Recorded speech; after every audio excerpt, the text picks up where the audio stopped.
Sawadika.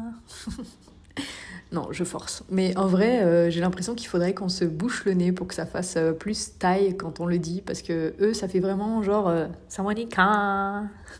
Bon, bref, je me moque pas, hein. Et par contre, j'ai remarqué aussi quand on dit merci, donc le kapunka, la personne en face, que ce soit un homme ou une femme, va avoir tendance à faire ka ou crab.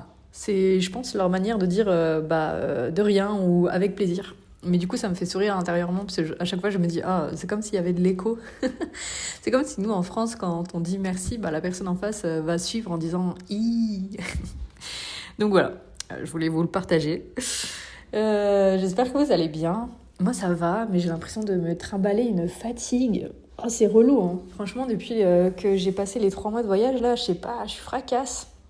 Mais après, à côté de ça, j'ai toujours plaisir à visiter et tout, hein. En plus, je fais pas forcément que des villes touristiques, donc c'est cool. Mais voilà, je suis assez KO. Donc j'écoute mon corps et je m'adapte.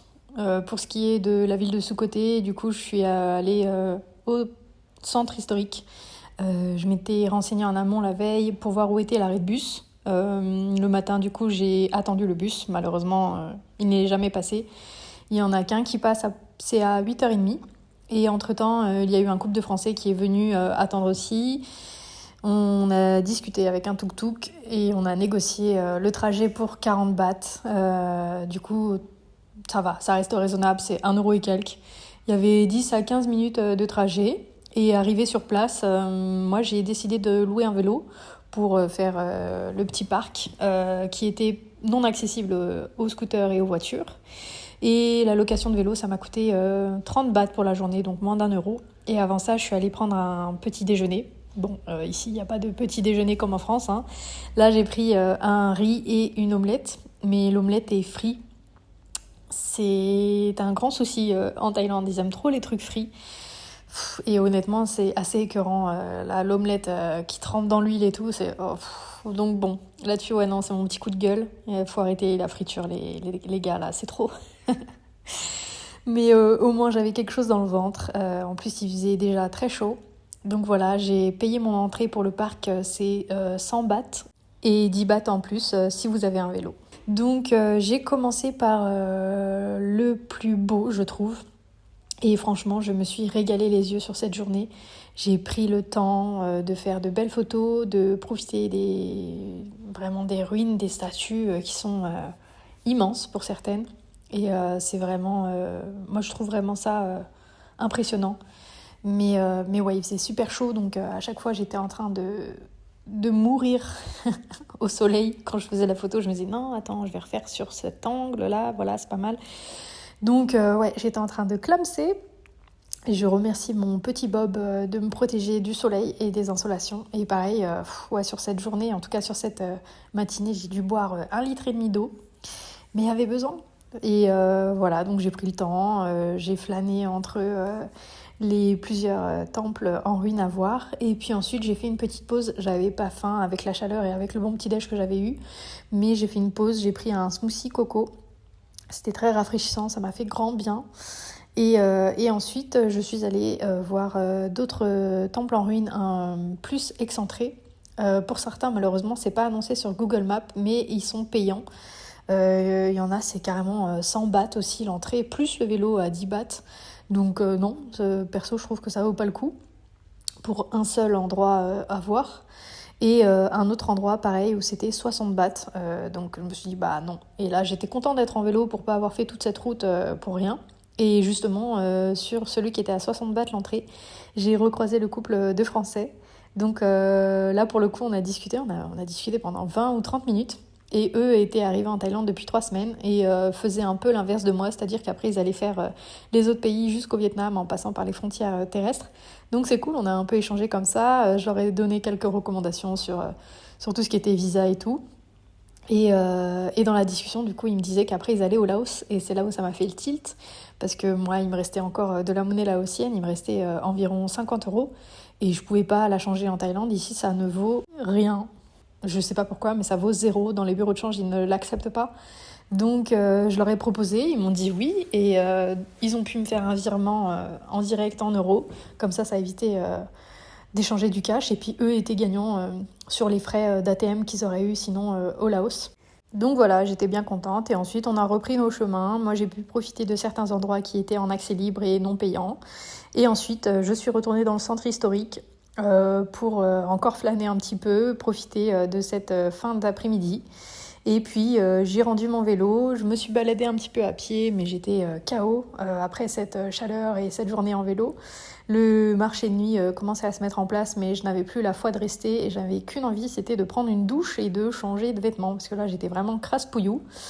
Du coup je me suis dirigée vers l'arrêt de bus et heureusement il y avait en fait des espèces de... Je sais pas comment on les appelle, ça a un nom, mais des espèces de bus en bois qui vont jusqu'au centre-ville pour 40 bahts, alors que le bus qui passe plus tard, lui, est à 30 bahts. Donc au final, pour 10 bahts de différence, il n'y a pas besoin de réfléchir.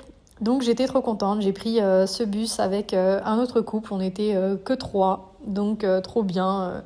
Moi en plus j'adore voir ces vieux véhicules qui roulent encore, ça me fascine.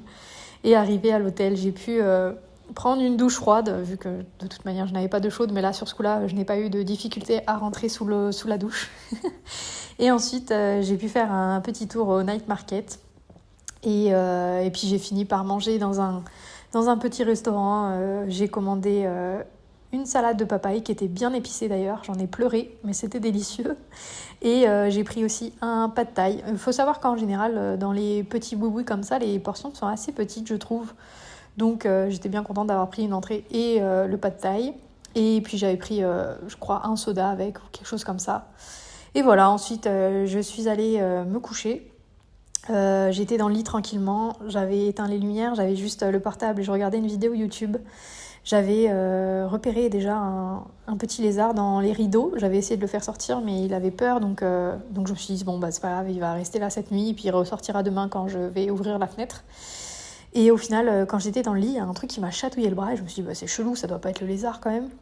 Donc j'ai regardé avec la lumière du téléphone. Et là, je vois pas que c'est un cafard. Oh, ça m'a dégoûtée. Et du coup, je me suis dit, putain, non, moi c'est mort, je passe pas la nuit avec lui dans la chambre. Donc j'ai allumé la lumière, j'ai pris le verre qu'il y avait dans la chambre, j'ai secoué les draps, il est tombé, arc. Je l'ai coincé sous le verre. Heureusement, j'avais ensuite un sac plastique. Donc là, j'étais en mode MacGyver. J'ai coincé le sac plastique sous le verre et j'ai ouvert la fenêtre et je l'ai balancé.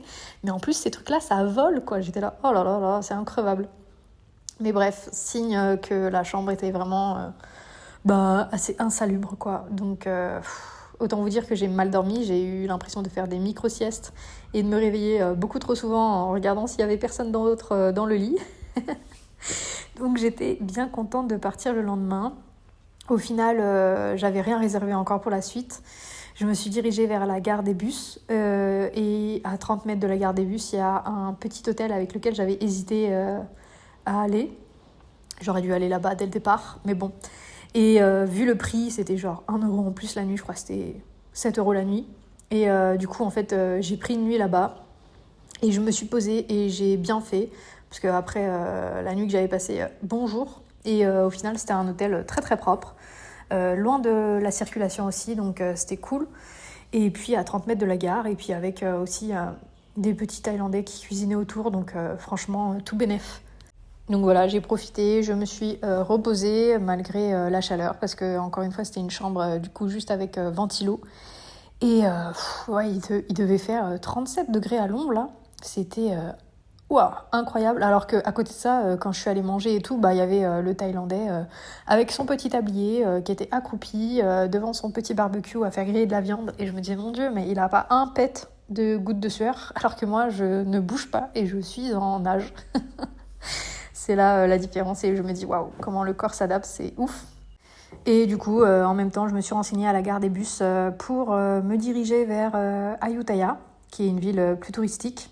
Je me demandais si je prenais un bus ou un minivan pour me rapprocher de la ligne des trains et ensuite prendre le train jusqu'à Ayutthaya. Mais au final, je me suis dit, si j'arrive dans une ville et qu'il faut que je reprenne un tuk-tuk pour ensuite m'amener à la gare et tout, galère. Donc en fait, j'ai fait le choix de prendre un bus qui allait directement jusqu'à Ayutthaya, mais j'ai fait l'erreur de me renseigner qu'au premier comptoir. Et malheureusement, ils me proposaient des horaires qui me convenaient pas trop parce que le bus qui partait avec le prix qui me convenait était à 10h. Je trouvais ça un peu tard. Moi, je voulais partir vers 8 ou 9h. Et j'aurais dû me renseigner à côté, mais bon, c'est pas grave, c'est comme ça qu'on apprend. Donc au final, j'ai acheté ce ticket de bus pour 10h. Et le lendemain, quand le bus est arrivé, déjà c'était un gros bus et qui est assez haut. Du coup, on a toutes les secousses, quand il y a des virages et tout, tu le sens, là, t'as l'impression d'être dans un bateau.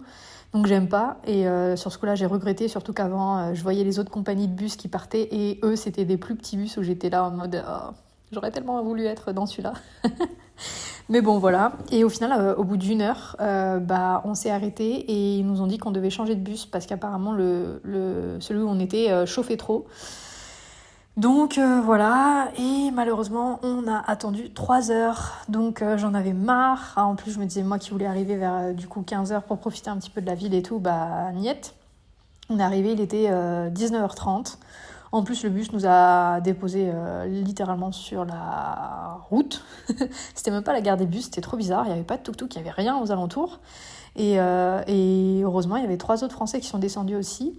Donc je suis allée vers eux en leur demandant s'ils allaient se rapprocher du centre et du coup de mon hôtel aussi, parce que sinon il y avait 1h30 de marche, il me semble.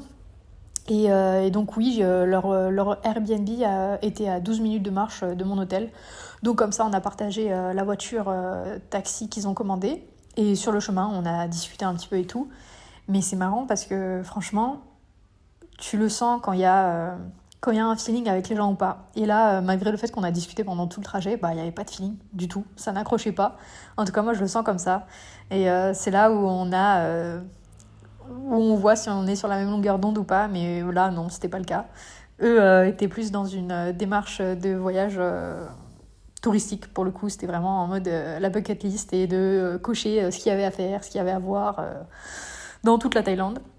Alors que, par exemple, le petit couple de Français avec qui j'avais discuté la veille, on était beaucoup plus sur les mêmes longueurs d'onde à voyager tranquillement, à rencontrer aussi des locaux, à pourquoi pas faire des volontariats et tout. Mais voilà, c'est un fait intéressant et je me suis fait la remarque quand je suis sortie du taxi. Et puis voilà, ensuite je me suis dirigée vers mon hôtel et bonheur parce que franchement c'était propre, j'avais la clim. Et non, franchement, ça faisait du bien après toutes ces péripéties d'hôtel là. Donc j'ai très très bien dormi. Et puis le lendemain matin, je me suis levée tôt, à 6h du matin, pour visiter un petit peu à la fraîche les ruines qu'il y avait aussi dans cette ville. J'ai pu louer un vélo directement à mon hôtel, donc ça trop cool, bien pratique. Et puis je suis partie comme ça, mais je savais pas trop vers où j'allais. C'est un peu éparpillé à Ayutthaya. Et malheureusement, tu partages la route avec les autres usagers, donc je trouvais ça beaucoup plus dangereux. Et j'ai pris moins de plaisir à visiter cette ville, malheureusement.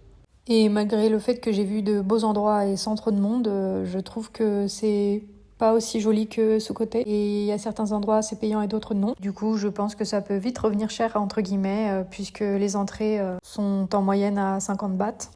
Donc voilà. Et j'ai voulu aller assez loin. J'ai passé un pont et tout. Franchement, j'ai galéré en vélo. J'étais en sueur. J'étais au bout de ma vie, alors qu'il était même pas 10h du matin. Non, même plus tôt, mais bref. Et arrivé là-bas, en fait, malheureusement, je savais que c'était payant, mais arrivé devant, en fait, c'était en rénovation. Donc, ça ne valait pas du tout le coup pour faire des photos et tout, donc un peu dégoûtée. Donc, j'ai fait demi-tour et je me suis arrêtée à un autre endroit qui était joli. Mais du coup, à cet endroit-là, il y avait une maman chien avec ses 4 chiots. Et les petits chiots étaient un peu agressifs au début. Et j'étais là, mais c'est pas possible, ils vont pas me niaquer le mollet quand même. Donc au final, je leur ai montré la main, je leur ai parlé doucement, tranquillement. Et puis ils ont compris que j'allais pas leur faire de mal. Donc ils ont compris aussi que les caresses, c'était agréable. Et du coup, ils m'ont fait de la peine, franchement. Ça se voyait qu'ils avaient faim ou soif. Donc je leur ai mis de l'eau. Ils ont bu un petit peu et tout. Et puis au final, après, j'ai pris le vélo pour aller au 7-Eleven. Et je me suis pris une boisson fraîche et j'ai acheté des croquettes pour chien. Et je suis revenue en me disant, voilà, au moins, ce sera au moins ça pour eux aujourd'hui. Et ouais, ils étaient affamés, les petits choux. La maman, elle était très peureuse, mais j'ai pu lui donner aussi. Et ça fait mal au cœur, franchement. C'est une des choses les plus dures dans mon voyage, c'est de voir ces animaux qui sont pas bien traités et qui ont peur de l'humain, qui sont laissés de côté. Donc franchement, ouais, ça me fait de la peine et j'espère qu'un jour, il y aura vraiment cette bienveillance envers les animaux. Et en plus, ouais, même quand je suis partie, du coup, ils me suivaient et tout, même la maman, elle me suivait, ça fend le cœur, franchement. Je suis pas très... Je suis assez sauvage côté humain. J'ai pas beaucoup de peine envers les humains, à part quand c'est vraiment des personnes qui me touchent, peut-être des personnes qui sont à la rue ou des handicapés ou quoi. Mais à côté de ça, je me dis, voilà, l'humain, lui, il aura toujours la parole et la possibilité entre guillemets, de demander de l'aide. Et voilà. Alors que les animaux, ils ont pas tout ça. Et puis, je sais pas, je trouve que ils sont tellement bienveillants. Enfin, en tout cas, quand ils sont pas habitués à être agressifs ou à être battus par l'humain. Donc voilà. Et en plus, après ça, alors là, c'était le pompon sur la Garonne. Mais après ça, je suis allée devant un autre temple. Et là, j'ai vu des éléphants enchaînés sur le béton à attendre. Et ça se voit qu'ils sont dans le mal parce qu'ils se balancent d'un pied à l'autre. Donc ça montre qu'ils sont dans un grand ennui. Et du coup, voilà, les touristes payent pour monter sur leur dos avec l'éleveur qui, lui, est au niveau du cou de l'éléphant. Et ça me dégoûte.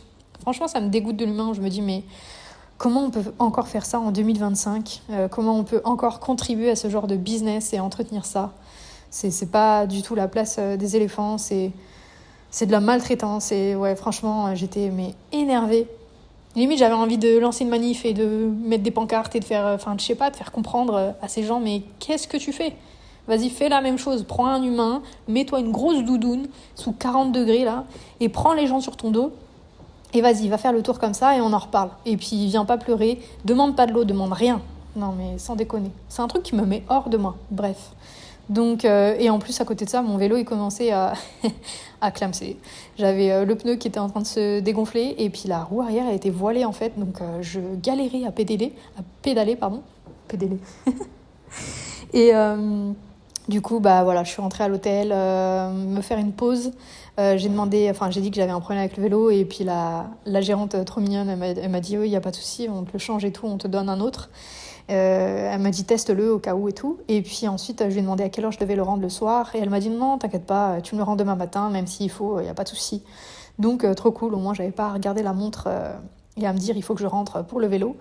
Donc voilà, je me suis reposée un petit peu, j'ai profité de la clim et puis je suis ressortie vers 16h30, profiter un petit peu des autres endroits. Et puis comme ça, j'ai pu faire le night market aussi. Et voilà, je suis rentrée avec plein de petites choses à manger. Et je me suis fait un petit festin, encore une fois, devant la télé. Et ça fait plaisir. Franchement, parfois, c'est les choses les plus simples qui font le plus plaisir. Et voilà. Ensuite, j'ai dormi. Et le lendemain, j'ai profité autour de l'hôtel. Il y avait aussi un temple à voir. Et au final, qui était très sympa. Je recherchais à voir ce temple sans savoir qu'en fait, il était à côté. Donc, je suis tombée par hasard dessus. Et c'est un temple où il y avait beaucoup de statues de coqs. C'est des offrandes. Mais du coup, le coq, ça représente la victoire, le combat et tout. Et j'ai trouvé que c'était un lieu atypique. Et donc voilà, ça m'a fait plaisir. Et après ça, je suis allée manger tranquillement en face dans un petit restaurant. Je pense que c'était un restaurant vietnamien parce que les plats ressemblent vraiment à ce que j'ai pu manger au Vietnam. Et donc, c'était un plat de nouilles avec un bouillon. Et le bouillon est délicieux. Donc voilà, je me suis régalée malgré les 40 degrés et cette soupe chaude, ce bouillon chaud. Mais voilà, et ensuite, le soir ou dans la soirée, fin d'après-midi, je suis ressortie pour voir le fameux temple en ruine payant où il y a la tête de Bouddha dans les racines. Donc c'était sympa, c'était à voir. Par contre, il y avait beaucoup de monde quand même. Et puis suite à ça, je me suis un petit peu baladée. Il y avait aussi un night market dans le coin. Et ensuite, je me suis vraiment posée dans un restaurant, un vrai restaurant pour le coup, où je me suis fait plaisir. J'ai pris une salade de lotus, chose que je n'avais jamais mangée, mais c'était bon. Ça ressemble à de l'asperge al dente, on va dire. Et c'était épicé, par contre, la salade était épicée. Mais moi, j'aime ça, même si j'ai encore une fois pleuré. Et ensuite, j'ai pris une omelette, la fameuse omelette frite. Mélangé à de la pâte de piment et de la coco râpée. Donc voilà, c'était à découvrir. Et ensuite, j'ai voulu rentrer à pied, j'ai mis Google Maps, mais malheureusement, ça m'a amené dans une impasse. J'ai dû faire demi-tour. Et en faisant demi-tour, je n'avais pas vu, mais en fait, il y avait 2 chiens dans l'ombre, enfin, en dehors de la lumière. Et ils étaient super agressifs. Je pense qu'ils ont eu peur ou qu'ils défendaient leur territoire, j'en sais rien. Et du coup, là, pour le coup, j'ai vraiment eu peur de me faire mordre. Donc, j'essayais de tenir tête et de montrer que j'avais pas peur en essayant de faire des grands gestes, en disant « Allez, allez, va-t'en éloigne-toi ». Mais bon, ouais, là-dessus, c'est vrai qu'en Asie du Sud-Est, j'ai pas peur de me balader, quelle que soit l'heure. J'ai pas peur, je sais pas moi, de me faire accoster par quelqu'un. Mais en revanche, j'ai peur des chiens errants, ouais, parce que malheureusement, ils sont sur le qui-vive, ils sont pas habitués à la bienveillance humaine, ils sont dans la peur, ils sont dans l'agressivité. Donc ouais, compliqué. Et au final, je me suis avancée vers un 7-Eleven. Et puis j'ai commandé un taxi-scooter pour pouvoir rentrer en sécurité parce qu'il me restait quand même 20 minutes de marche. Et je me suis dit, si je tombe sur d'autres chiens, non, je veux pas prendre de risques.